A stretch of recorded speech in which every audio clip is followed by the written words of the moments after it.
presidente Lula discursa neste momento em cerimônia de abertura do Fórum São Paulo. Essa é a 26ª edição do evento que reúne partidos e movimentos de esquerda da América Latina e do Caribe. Vamos ouvir o presidente Lula. Deixa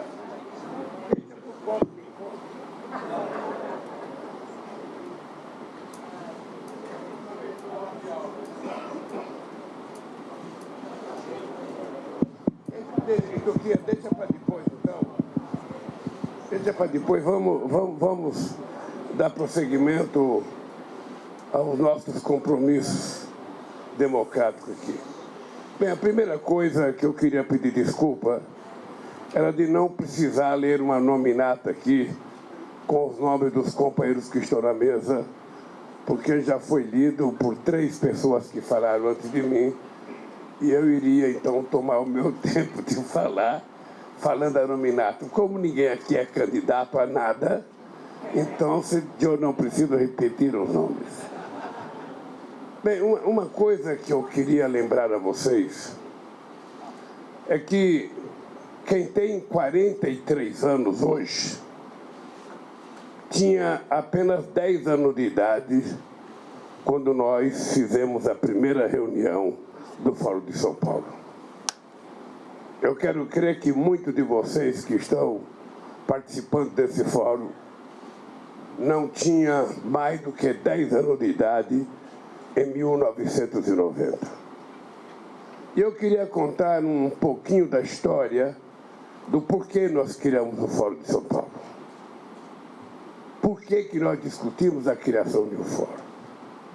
A primeira coisa é que em 1985 eu tinha consciência de que jamais a gente poderia chegar ao poder pela via do voto, pela via democrática. Essa era uma coisa que eu tinha na cabeça naquele momento. Não é possível que um operário possa chegar à presidência da República pela via do voto.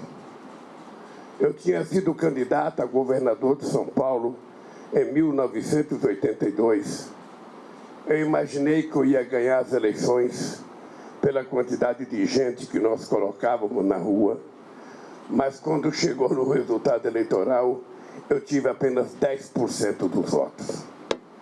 Eu fiquei muito decepcionado, porque eu acreditava que trabalhador votava em trabalhador e constatei que não era tão verdadeiro assim.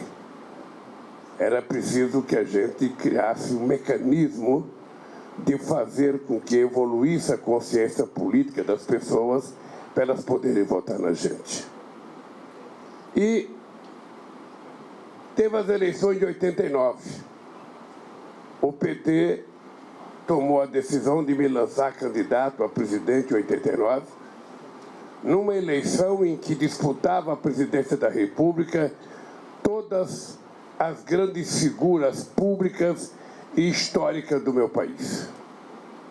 Eu era, entre todos os candidatos, uma coisa muito pequena.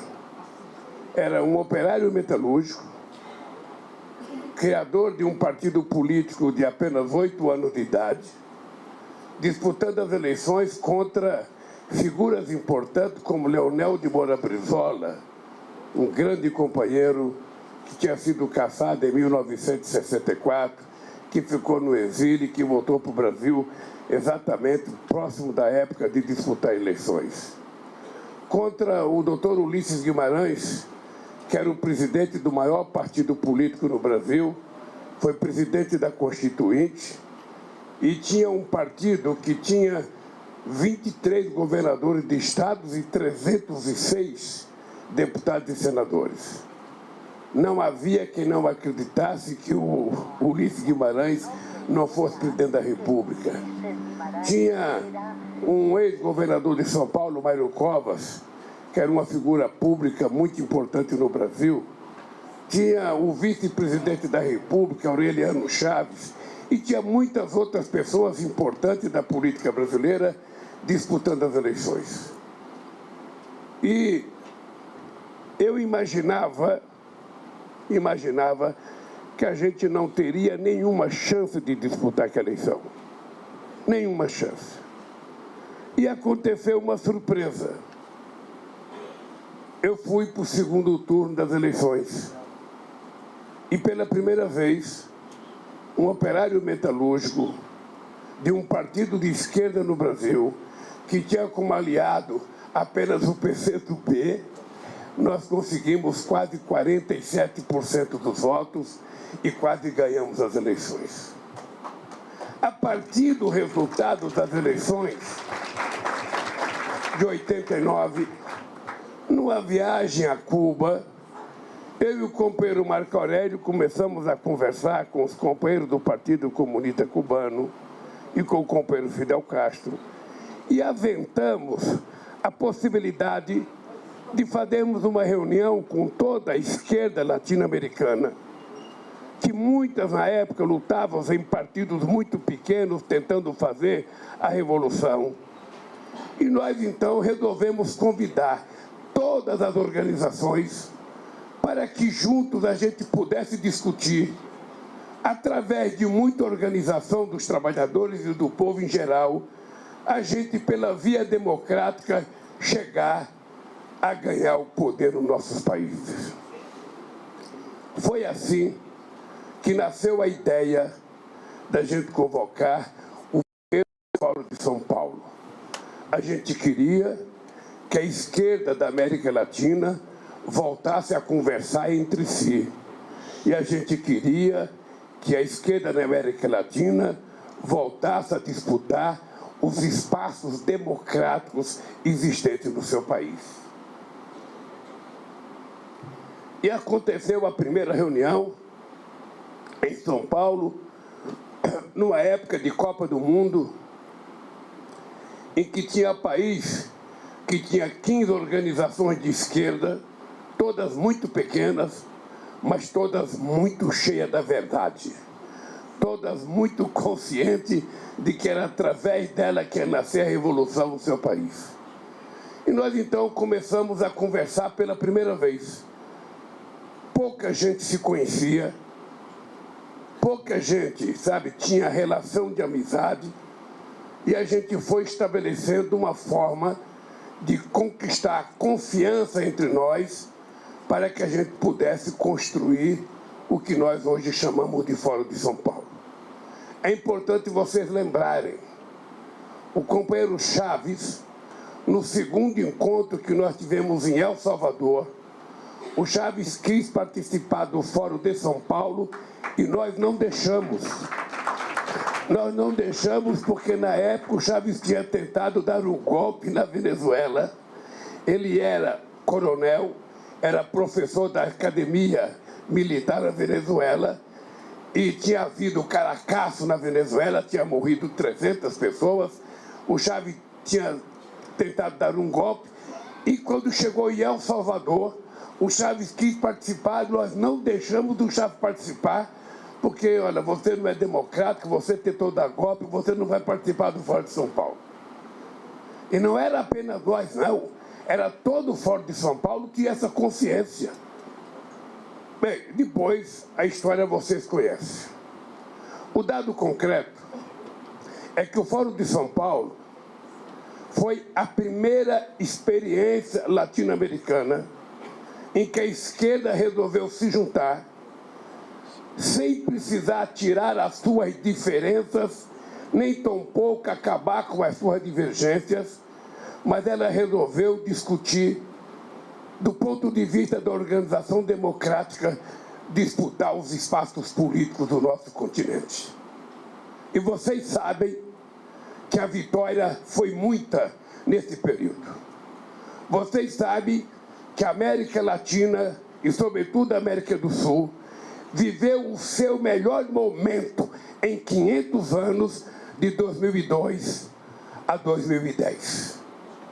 Foi a vitória na Argentina, no Chile, no Brasil, na Venezuela, no Equador, né? Foi a vitória, inclusive, de pessoas mais progressistas nos outros países que estiveram do nosso lado, além da vitória do nosso companheiro Chávez na Venezuela. Nós vivemos um período de muita expansão, de conquista social e de participação política e animação política no nosso continente. Eu não creio que tenha havido um outro momento histórico em que a sociedade, da América do Sul e da América Latina teve tantas conquistas e tantas políticas de inclusão social como tiveram nesse período de 2000 a 2010, a 2012, até 2015, quando fizeram o impeachment da companheira Dilma Rousseff. E vocês sabem quantas vezes nós fomos acusados. Vocês sabem quanta difamação e quantos ataques pejorativos se faz contra a esquerda na América do Sul. Nós não somos vistos pela extrema-direita fascista, nem do Brasil e nem do mundo, como organizações democráticas. Eles nos tratam como se nós fôssemos terroristas. Ele nos acusa de comunistas, achando que nós ficamos ofendidos com isso. Nós não ficamos ofendidos. Nós ficaríamos ofendidos. Nós ficaríamos ofendidos se nos chamasse de nazista, de neofascista, de terrorista, mas de comunista, de socialista, nunca. Isso não nos ofende. Isso nos orgulha. Muitas vezes, e muitas vezes, nós sabemos que merecemos esse ataque. Normalmente, quando as pessoas chegam à presidência da República, as pessoas não ousam participar do Fórum de São Paulo. A verdade é essa, os nossos companheiros, mesmo os nossos companheiros, não gostavam muito de participar do Fórum de São Paulo. Porque muitas vezes a gente é eleito presidente da República e a gente não gosta de ouvir críticas. As mesmas pessoas que aplaudem a gente durante a campanha, muitas vezes são as mesmas pessoas que vaiam a gente. E a gente, ao invés de perguntar por que elas estão vaiando, a gente as trata como inimiga. E muitas vezes elas nos estão vaiando porque nós não fizemos aquilo que nós prometemos durante o processo eleitoral. Nós não cumprimos aquilo que nós dissemos que íamos fazer. Então é preciso que a gente aprenda a exercitar a democracia o máximo possível que a gente puder exercitar. Porque a democracia ela é muito importante na medida em que você estabelece uma alternância de poder. A democracia é um exercício constante. Eu digo sempre que a democracia é como o casamento.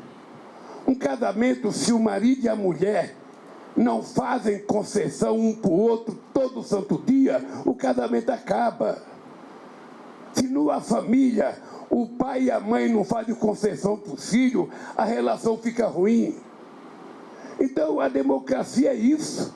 A democracia é você que está fazendo concessão toda hora, conquista toda hora, derrota toda hora, mas estabelecendo uma forma democrática de viver democraticamente na diversidade.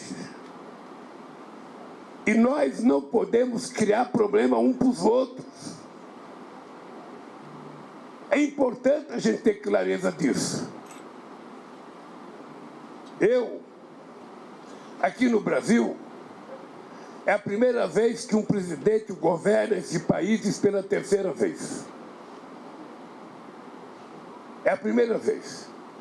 Eu certamente, se tivesse juízo, não teria voltado a ser candidato a presidente da República, porque eu tinha deixado o meu segundo mandato com 87% de bom e ótimo nesse país. Eu poderia utilizar esse capital histórico para os anais da história e não voltar. Afinal de contas, eu tenho 77 anos de idade. Não parece, vocês estão vendo que eu estou aqui muito jovem. E eu digo todo dia para mim acreditar. Eu não digo para vocês acreditarem. Eu digo para mim acreditar. A velhice, ela só acontece quando a pessoa não tem uma causa. Se todo ser humano tiver uma causa, para que ele se dedique, para que ele lute, a velhice não acontece. As rugas pode aparecer no rosto, mas ela não aparece dentro da sua consciência. E aí você continua sempre novo, sempre disposto a lutar. E eu voltei a governar esse país. Primeiro, para restabelecer o processo democrático desse país. A gente gosta de democracia. A gente gosta de ter gente protestando contra a gente. A gente gosta quando tem greve contra a gente. A gente gosta quando negocia. Nada disso é contra a democracia. Tudo isso é resultado da democracia. A democracia não é um pacto de silêncio. A democracia é uma sociedade em movimento, a busca de melhores dias, de melhores conquistas e de melhor qualidade de vida. Então a democracia não pode não pode incomodar a nenhum dirigente. E eu sei o quanto nós perdemos no nosso continente. Eu sei o quanto foi triste, sabe? A Argentina ser eleita, ter um presidente de direita há pouco tempo atrás. Eu sei o quanto foi triste a saída do Rafael Correa. Eu sei o quanto foi triste a direita chilena. Eu sei o quanto foi triste o golpe na Bolívia. Eu sei o quanto foi triste a gente ter a companheira Dilma Rousseff impeachada aqui nesse país. E nós, ao invés de ficarmos lamentando, temos que tirar lições. Aonde é que nós erramos? O que é que nós não conseguimos fazer? Por que aconteceu tal coisa conosco? Por que depois de 30 anos tentando fazer a revolução, a Frente Farabundo Martins perde a eleição para a direita e na reeleição tem apenas 14% de voto? A gente não pode a vida inteira ficar criticando os outros. De vez em quando a gente tem que olhar para dentro de nós e saber o que nós fizemos de errado. Por que aconteceu aquilo? Por que aconteceu o impeachment da Dilma? Foi só erro da extrema-direita ou nós temos erros enquanto partido político? De vez em quando a gente... Aí está, estamos ouvindo o presidente Lula, que está discursando na abertura do Foro São Paulo, a 26ª edição do Foro São Paulo. A nossa redação está acompanhando esse discurso e nós podemos voltar a qualquer momento com outras falas do presidente ou com o resumo do que ele vir a falar nesta noite.